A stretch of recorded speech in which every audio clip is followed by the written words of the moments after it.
Ink and Tar by Rosariums, a teen-rated fanfiction on AO3, with a couple tags to note being gore, monsters, fear, and angst.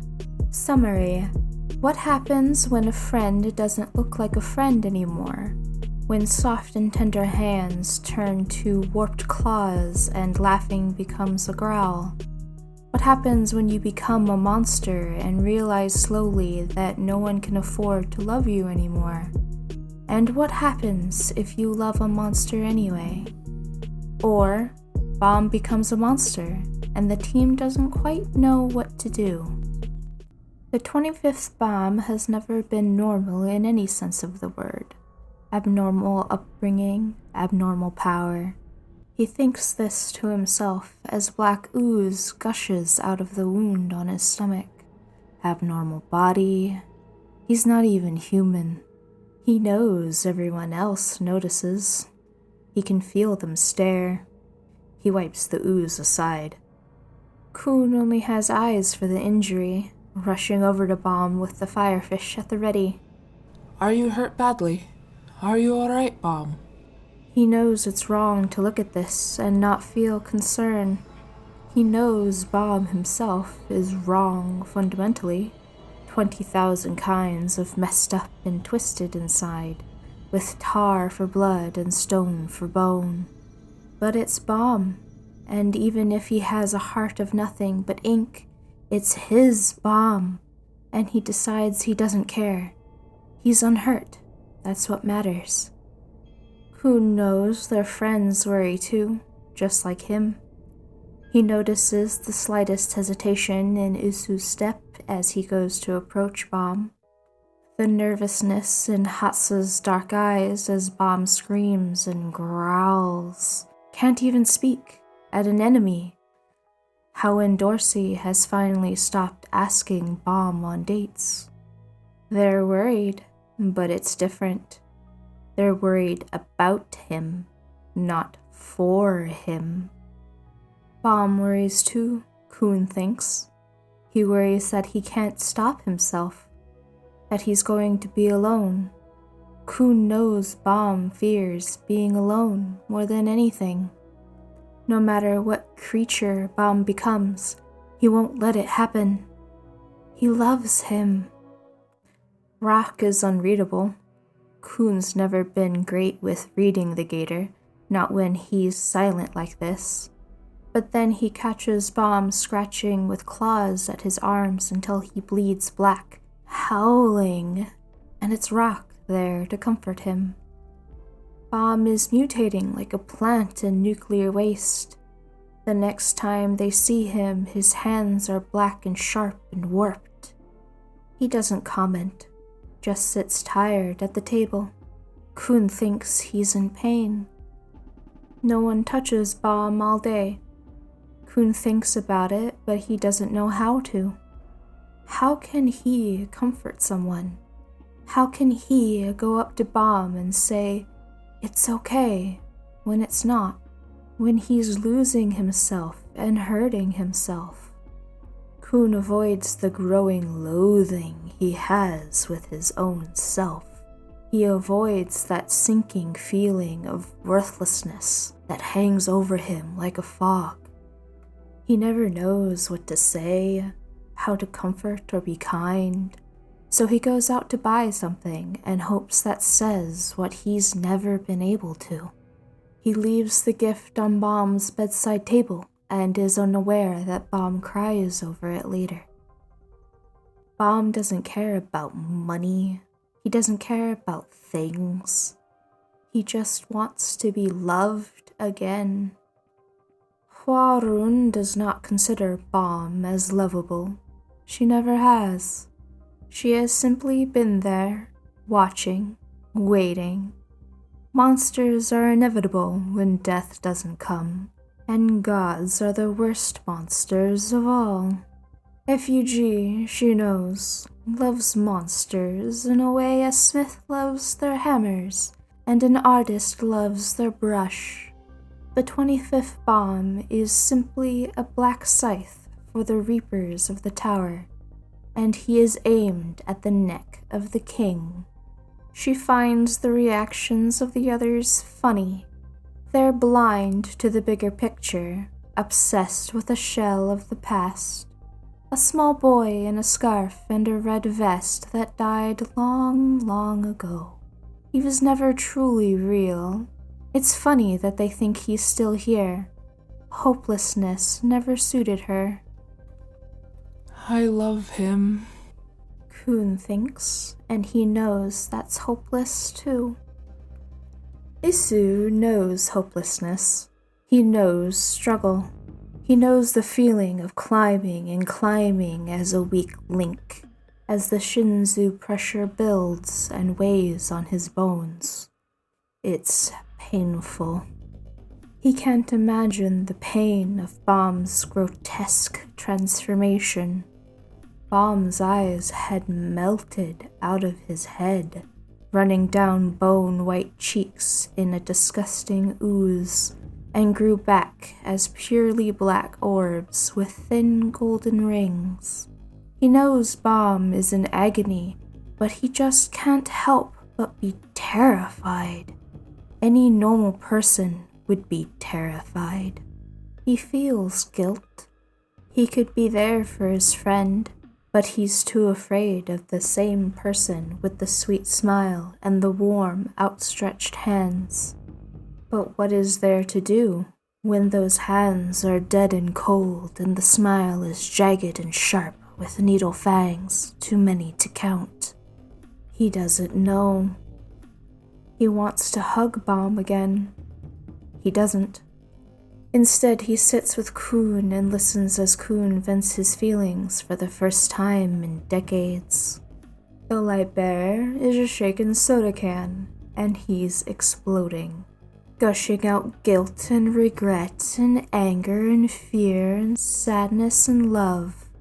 Too much love.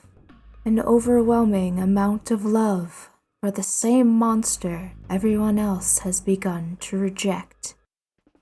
I love him, Kuhn says. I don't know why. I don't know what to do. I just want to stay with him. I don't know if anyone else will. Rock will. Rock knows he will. Who cares if the black turtle woke up today with black, jagged wings like some unholy bug? It's black. It's always been black. He's the black turtle, and it's okay to be like this because he's still the same. You're my black turtle, he tells Bomb gruffly as the monster cries. So don't go anywhere. He's scared still, of course.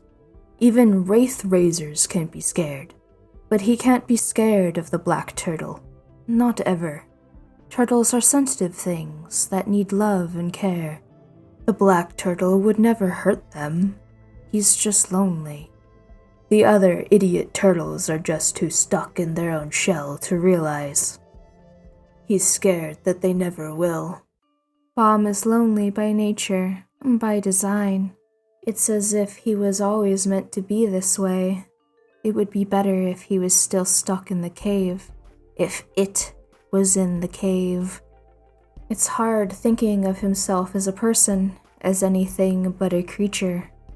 He wonders if his mother knew this when she put him in there, that he would long to be back in the only prison that could ever suit him. He's afraid of the dark. He is the dark. And Dorsey has always been lonely too, by choice rather than by making. People are something to be consumed, a commodity at a store, a good used up and thrown away so she can get a new, fresh one. But these people are different. They make her sentimental and weak and happy. It's not the worst feeling in the world. For a while, she entertained thoughts of love like some happy-go-lucky schoolgirl. She thought it could work and accepted when it didn't. Yet something drew her to keep trying and trying until she was sure Bomb was going to finally tell her to stop. Maybe she's just shallow, but she can't do it anymore. without the soft allure of his face, his gentleness, when there's only his soul left in a body that hurts to look at. How could she keep trying? How could she love him? She knows what monsters beyond repair look like because she is one too. Kun thinks Bomb is beautiful. It's a horrifying kind of beautiful.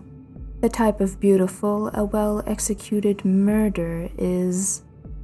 Monsters are beautiful and ugly all at once. He thinks it's wrong of him to see his friend the next morning, elongated to an awful height to the point where he hunches over and thinks that he's beautiful. He also thinks that he's always been wrong like this, and that he's never worked quite right. Is it cruel to tell someone in pain that they're the most beautiful person he's ever seen? He's always been cruel. He doesn't want to be cruel. But love makes cruel fools, and when his eyes go wide, Bomb can only mistake it for disgust. Kun can only be disgusted with himself. He wants to say sorry. Kun finally works up the courage to go see Bomb, maybe even explain how he feels. But when he opens the door to Bomb's room, he finds the monster snarling in frustration as he tries to use his claws to pack things away. What are you doing? Trying to pack. Bomb hisses, still frustrated. Why? So I can go away. That's what everyone wants. He growls. That's what you want. I never wanted you to go away. Kun insists. I don't. Shut up. Bomb growls. Shut up. You hate me just like everyone else hates me. You don't even talk to me anymore. I disgust you. I didn't want to be like this. I never wanted to be like this. I wanted to be just like everyone else. I never asked for my eyes to melt out of my head, or for my bones to stretch until I screamed, or for any of this. You don't disgust me. It's the opposite of that. You're scared, just like everyone else. So it's better if I go and lock myself away before I really do something bad. I was always destined to be horrible. I shouldn't have left. I am scared. I'm scared of this, of you leaving me behind, of not being able to go with you. I'm scared of not having you, and I'm scared of telling you this, and I'm scared of a lot of things. Bomb, I just try not to show it. But I have never, ever been scared of you. I'm scared for you. I hate that you're in pain. I want to make things better, but I can't. Can you heal me? Make me normal? Kun shook his head. The fish doesn't work like that. Then what am I supposed to do, other than go? You don't have to go alone. I'll go with you. Rack will go with you. We don't want you to be alone. Why not? We love you. Thank you for listening. Honestly, I was just vibing with the video, and if you were too, then please give it a like. If you would like to see more content like this, please subscribe, and I'll see you again next time. Thank you. Have a good evening, noon, or night.